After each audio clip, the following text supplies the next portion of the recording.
পর পুলিশ সদস্যদের এই উল্লাস আজও কাঁপিয়ে দেয় কান। 5 আগস্টের সেই বিকেল ছিল ভয়াল মৃত্যুপর্ব, আর জায়গাটা ছিল রাজধানীর চাংখারপুল, যেখানে নিরস্ত্র ছাত্র জনতার শান্তিপূর্ণ মিছিলে ঝাঁপিয়ে পড়ে রাষ্ট্রের রক্ষক পরিচয়ধারীরা। পুলিশ ব্যারিকেড দিয়ে ঘিরে ফেলে, আর শুরু হয় রক্তের বর্ষণ। পুলিশের গুলিতে ঘটনাস্থলেই নিহত হন 6 তরুণ। আর এই হত্যাকাণ্ডের পরিকল্পনাকারী হিসেবে উঠে এসেছে রমনা জোনের সাবেক অতিরিক্ত উপকমিশনার শাহ আলম আক্তারুল ইসলাম এবং ডিএমপি কমিশনার হাবিবুর রহমানের নাম। তদন্তে উঠে এসেছে কনস্টেবল অজয় ঘোষ গুলি চালাতে অস্বীকৃতি জানালে তার রাইফেল কেড়ে নিয়ে দিয়ে দেওয়া হয় কনস্টেবল সুজন হোসেনকে। এরপর আক্তারুলের নির্দেশে একের পর এক গুলি করে হত্যা করা হয় আন্দোলনকারীদের।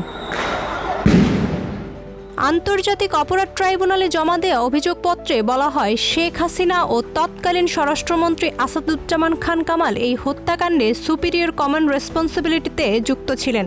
যদিও তদন্ত চলায় তাদের নাম আনুষ্ঠানিক আসামি করা হয়নি, তবে তাদের নির্দেশেই এই হত্যাকাণ্ড সংগঠিত হয়েছে বলে উল্লেখ আছে চার্জশিটে।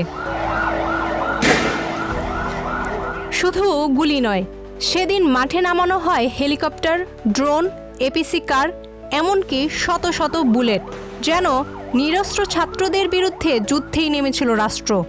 8 আসামির বিরুদ্ধে আনুষ্ঠানিক অভিযোগ গঠনের শুনানি শেষ হয়েছে।